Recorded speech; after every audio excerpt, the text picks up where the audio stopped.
Ladies and gentlemen, it's really an honor for me and a pleasure to address this distinguished audience.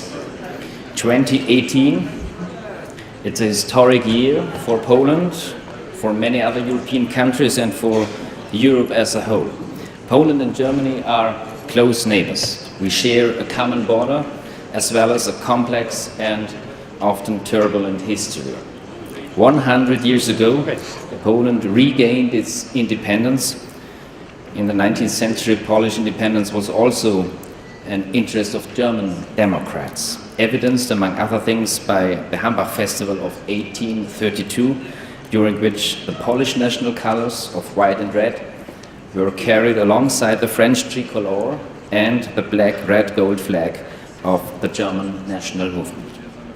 A ceremonial act to mark the 100th anniversary of Polish independence was held yesterday evening in Berlin, attended by President Duda and the German President Steinmeier. 100 years of independence, and just like for Poland, 2018 is a historically significant year for a number of other European partners. A multitude of nations emerged from the fall of the Habsburg Empire, which today shape the face and the voice of Europe.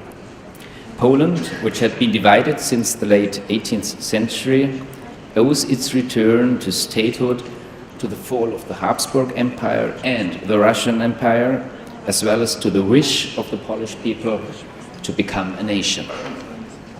The fact that we are celebrating this anniversary together now is a sign of our close ties. If you consider that only 30 years ago, the Iron Curtain divided Europe, separating Germans from Germans, Europeans from Europeans, you will realize the enormity of the change that has happened. Within the European Union, we are not only connected by the single European market. Our cooperation is based on values and interests. It extends to security and defense policy to other European countries and across the Atlantic. European armed forces cooperate closely today, and to an extent that would have been unimaginable only a few decades ago. This includes the Polish and the German armed forces too. The enhanced forward presence and Baltic air policing are visible examples of this, but also the common establishment and operation of multinational headquarters, such as the multinational corps Northeast, operated by Poland and Germany together with Denmark. Mutual multinational assignments of combat units are another field in which Germany and Poland have taken large steps on the path of bilateral armed forces cooperation. Ladies and gentlemen, the changing security environment has contributed considerably to an even closer interconnection of our armed forces in order to counter the multitude of threats in a world that is obviously in turmoil. This development includes a broader understanding of what European responsibility entails. Lessons from history, common values, and our commitment to a rules-based order have caused us to close ranks and have helped build mutual trust. This is a solid foundation on which we can build today. Trust in particular involves the promise of defending each other. This is important because we know in a complex, very dynamic and volatile security environment, we can only successfully face future challenges together. And we can only take full advantage of the opportunities we are presented with together. Therefore, we must cooperate even more closely and strengthen what ties us together. Germany has matured as a security policy player and grown into its new role. We have decided to assume more responsibility and leadership tasks. You will certainly understand that this remark is addressed not only to the international but also to the domestic audience. German security policy cannot be separated from our commitment to international cooperation and multilateralism. We must and we will continue to intensify our comprehensive approach, both nationally and internationally, with partners and allies. International organizations such as NATO, the EU, and the United Nations can only be as strong as we make them. NATO is and will remain the fundamental anchor of our security. Its value lies in mutual trust and in its credibility, which we must strive to uphold. In recent years, we have considerably modernized NATO. Germany is a driving force behind and the most important troop contributor to the required adjustment and deterrence measures. NATO has proved its worth and its adaptability. Now we must actively continue our efforts to modernize NATO. As you know, Germany and other NATO partners are participating in the protection of NATO's eastern flank in a number of ways. A credible 360-degree deterrence and defense approach must be implemented towards Russia in the eastern part of the alliance, while at the same time a willingness to engage in dialogue must be maintained.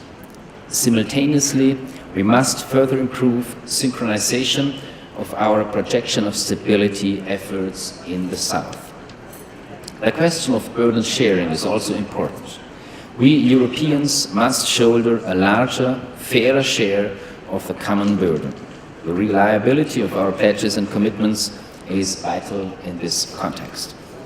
The worth of NATO, however, is measured in more than dollars and euros. In addition to adequate financial resources, other contributions by member states are just as important. It's a matter of cash, capabilities, and contribution.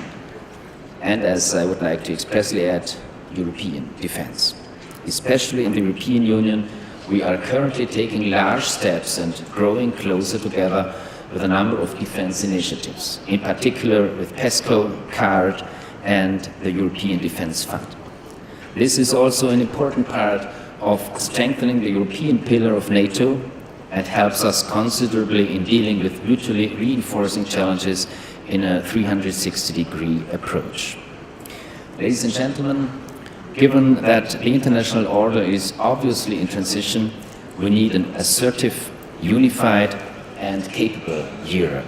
We must pool our forces in Europe even more effectively and continue to improve together. Our medium-term goal is to establish a European Defence Union. Milestones on the road to this union are the new military planning and conduct capability, which we've already used to coordinate EU training missions in Mali, Somalia, and the Central African Republic. The European Defence Fund, which will help us overcome fragmentation in the area of defence, and the coordinated annual review on defence, which we use to coordinate defence planning. Before anything else, however, we should mention the permanent structured cooperation, which represents a quantum leap of European cooperation and has strengthened the common security and defence policy to an extent unknown before. With the triad of PESCO, CARD, and the EDF, the European Union is increasing its capacity for action in the area of security and defence.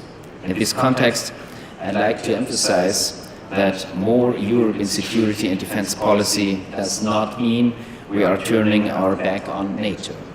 On the contrary, it's crucial that the activities of both organizations be complementary. A strong European pillar of NATO is in the interest of both organizations. We follow the motto, become more European, stay transatlantic.